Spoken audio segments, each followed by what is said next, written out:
नमस्कार, बहुत स्वागत है आपका सेहत से जुड़े हमारे इस खास कार्यक्रम इंडिया हेल्थ में। मैं हूं आपके साथ अमित शर्मा। इंडिया हेल्थ में हम हर बार स्वास्थ्य से संबंधित अलग अलग विषयों पर आपको जानकारी देते हैं और आज हम बात करेंगे होम्योपैथी पर। तो चलिए आज के इस एपिसोड की शुरुआत करते हैं।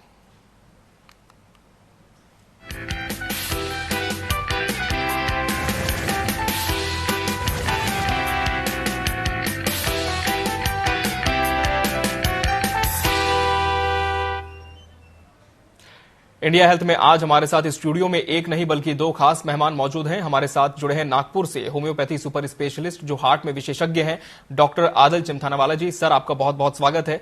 और आपको बता दें, डॉक्टर आदल चिमथानावाला जी नागपुर स्थित होम्योपैथी रिसर्च इंस्टीट्यूट के डायरेक्टर हैं। 3 दिन के छत्तीसगढ़ प्रवास पर रायपुर पहुंचे हुए हैं और हमारे शो पर उनके साथ मौजूद रहेंगे डॉक्टर नीता शर्मा जी, जो वरिष्ठ होम्योपैथी सुपर स्पेशलिस्ट हैं। इन्होंने पुणे रिसर्च इंस्टीट्यूट से डिग्री हासिल की है, नागपुर रिसर्च सेंटर से इन्होंने रिसर्च की है, होम्योपैथी की गायनेकोलॉजिस्ट हैं। मैम, आपका भी बहुत बहुत स्वागत है हमारे शो पर। सर, सबसे पहला सवाल तो आपसे यह है कि आपने एलोपैथी में एमडी की, होम्योपैथी में डबल डिग्री ली और प्योर अब होम्योपैथी प्रैक्टिस करते हैं। इसके पीछे की वजह क्या है? जी, इसके पीछे की वजह यह है, सबसे पहले तो मैं चौथा जनरेशन हमारे फैमिली में, तो हमारे परदादा, दादा, पिताजी और मैं, हम लोग ही होम्योपैथी में आए। तो पिताजी तक तो होम्योपैथी में थे, फिर पिताजी ने भी डबल डिग्री की, वो भी एलोपैथी के अंदर एमडी है, और फिर 1965 से होम्योपैथी में भी आ गए।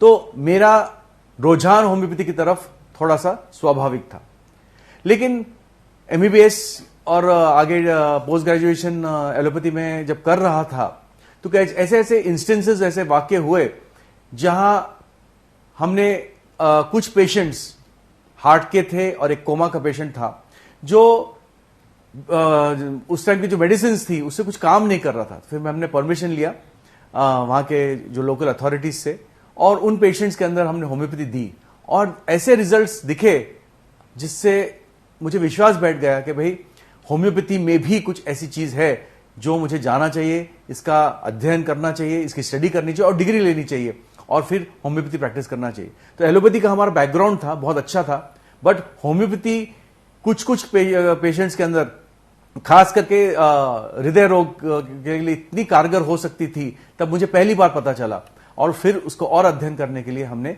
होम्योपैथी में कदम रखा, और तब से लेकर आज तक होम्योपैथी भी प्रैक्टिस कर रहे हैं। जी सर, होम्योपैथी में आप कार्डियोलॉजी प्रैक्टिस करते हैं, तो कैसे मैनेज करते हैं इन दोनों चीजों को, इन दोनों डिफिकल्ट स्टेजेस को किस तरह से बैलेंस करते हैं? देखिए, बहुत सारे लोगों को पता ही नहीं कि कौन सी हार्ट की बीमारियां होम्योपैथी से ठीक हो सकती है। तो सबसे पहले बता दूं कि blood pressure, simple blood pressure, BP की बीमारी, जैसे मॉडर्न मेडिसिन के अंदर दवा है, वैसे होम्योपैथी में भी दवा है।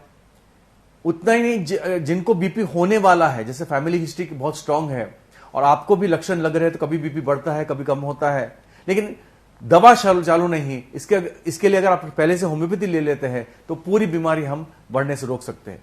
जिन लोग को बीपी ऑलरेडी है, उनके कॉम्प्लिकेशंस, जैसे किडनी, आंखों का कॉम्प्लिकेशन, दिल का बड़ा साइज बड़ा हो जाना, हाथों पैरों में जलन, ये अलग अनेक कॉम्प्लिकेशंस है बीपी की वजह से, और बीपी के नियंत्रण न रखने से ये सब होम्योपैथी से मैनेज हो सकते हैं।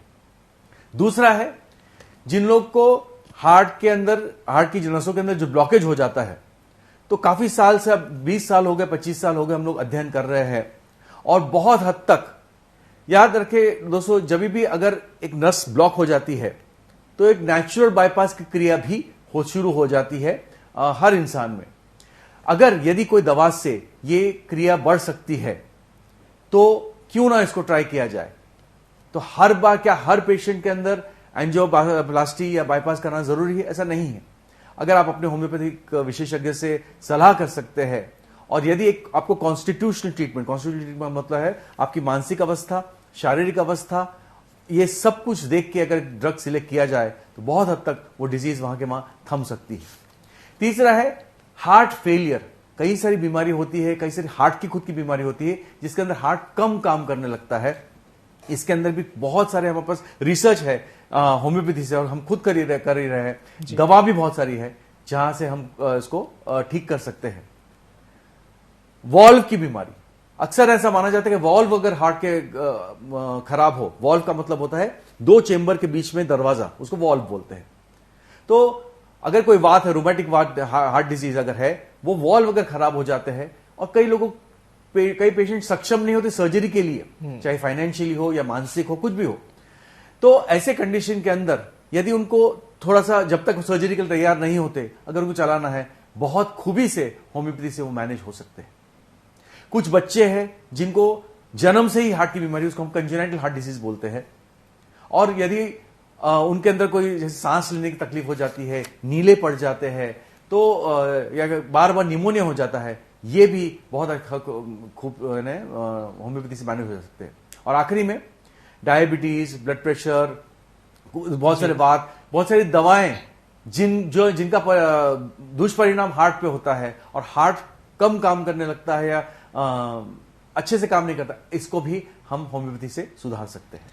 जी सर, आपने हार्ट की बीमारियों का जिक्र किया, तो एक सवाल ये भी आता है लोगों के जहन में कि क्या हार्ट की बीमारियों में जो पेशेंट हैं जो होम्योपैथी का कोर्स करें, तो क्या एलोपैथी की दवाइयां बहुत हद तक इससे कम हो सकती हैं, डिपेंडेंसी कम हो सकती है? जी ऐसा कहा जाता है अक्सर, खास करके ब्लड प्रेशर के लिए और डायबिटीज के लिए, थायराइड की बीमारियों के लिए कहा जाता है कि एक बार दवा शुरू हो गई तो जन्म भर लेना पड़ेगा। ठीक है, एक स्कूल ऑफ थॉट्स यानी एक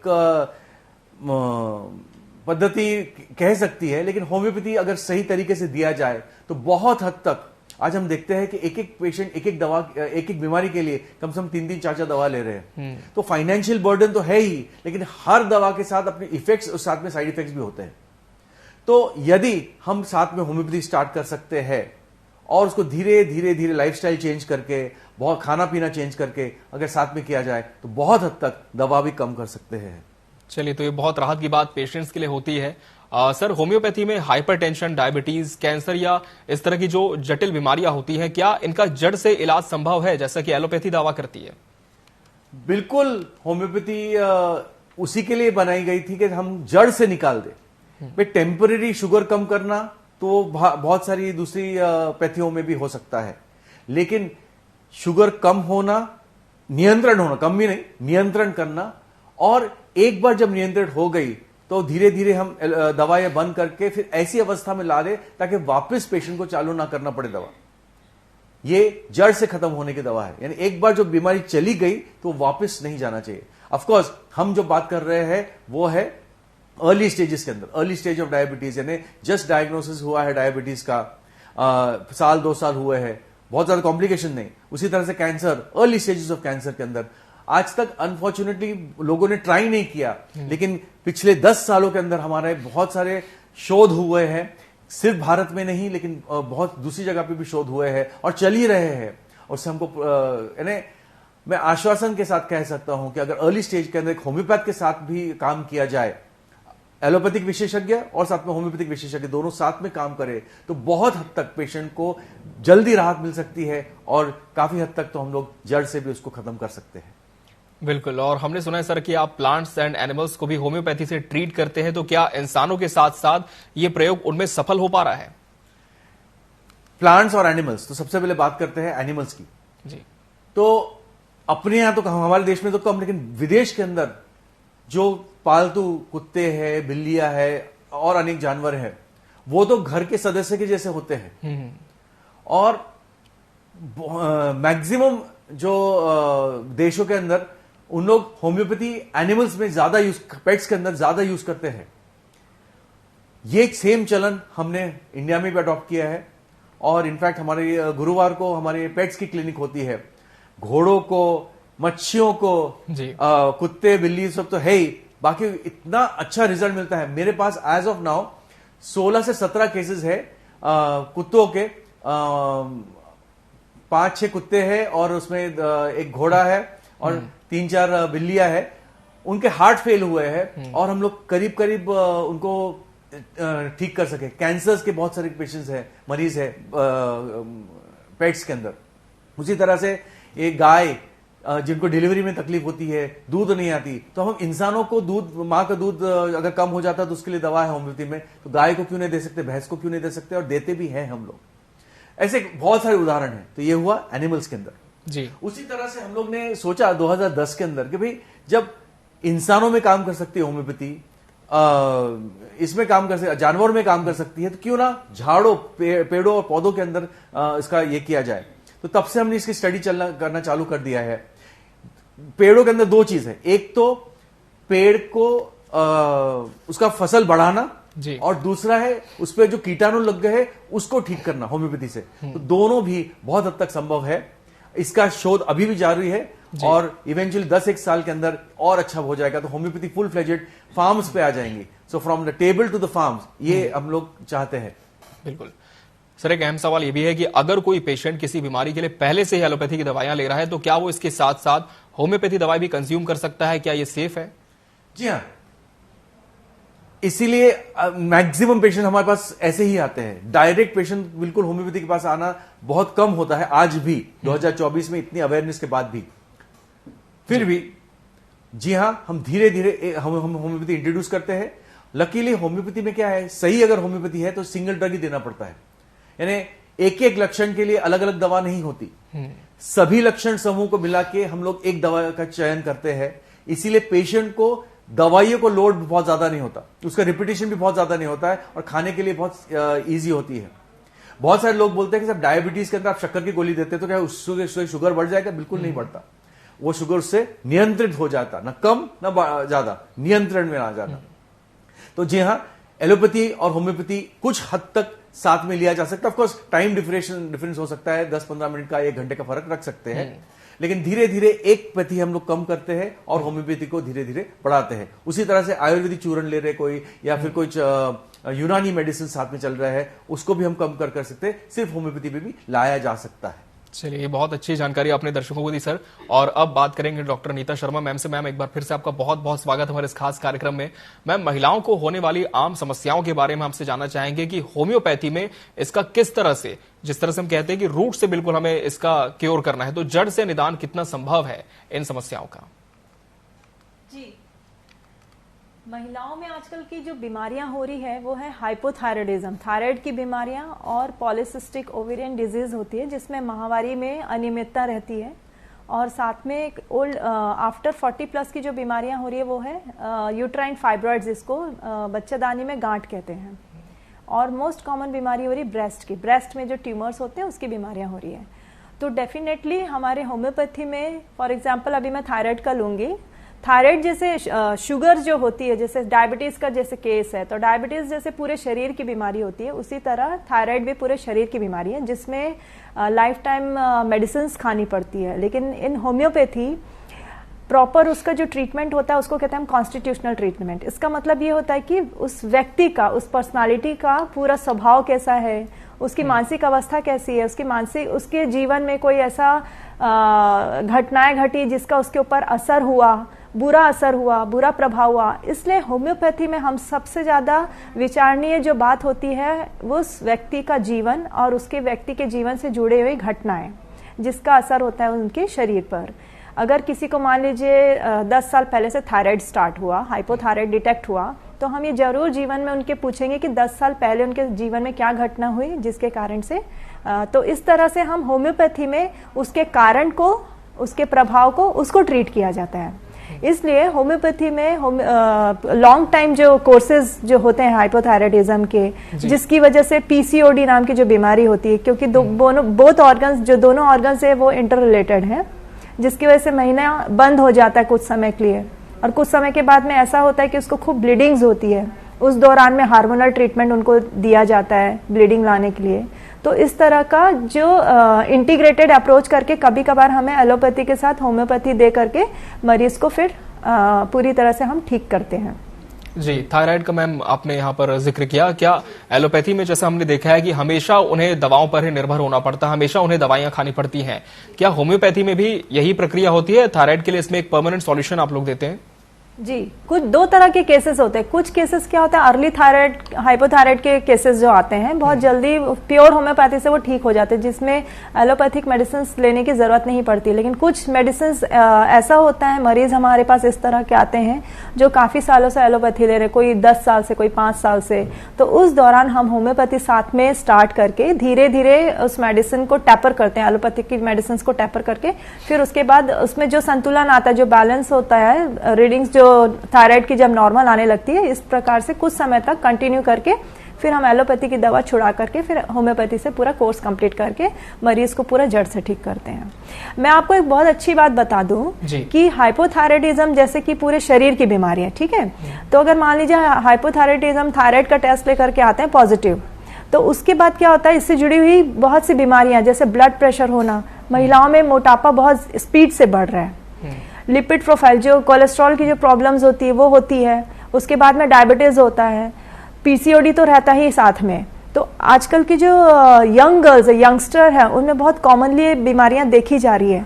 तो अगर अर्ली डिटेक्शन हो जाता है थायराइड का, तो हम जो सीक्वेंस जो बना है बीमारियों का, हार्ट, फिर उसके बाद में डायबिटीज, हम आने वाली बीमारियों को भी काफी हद तक के खत्म कर सकते हैं। तो ये होम्योपैथिक साइंस का बहुत बड़ा बेनिफिट है कि जो इलाज जो मर्ज जो लेके तो आए हैं वो तो ठीक होता ही है, और आने वाली फ्यूचर जो सालों में जो बीमारियां आने वाली उससे भी हम खत्म करने की ताकत होती है होम्योपैथी में।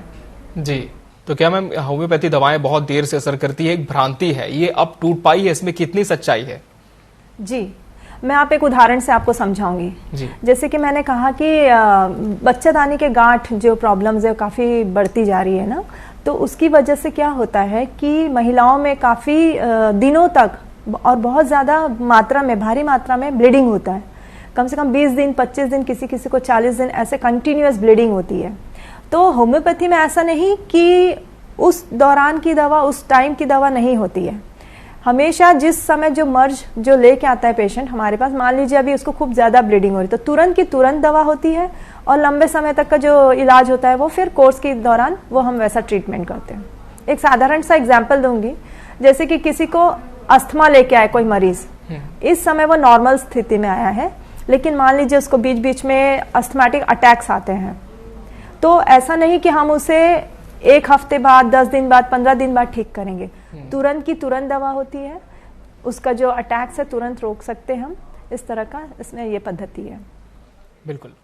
आदिल सर, एक बार फिर आपका रुख करना चाहूंगा। जैसे कि होम्योपैथी पर अब बहुत विस्तार से चर्चा हो चुकी है, लेकिन अब भी लोगों को बहुत कंफ्यूजन होता है इसको लेकर। एक लोगों के मन में होता है, जैसा कि मैम ने भी कहा, कि एक भ्रांति होती है कि ये असर जो है दवाइयां देर से करती है।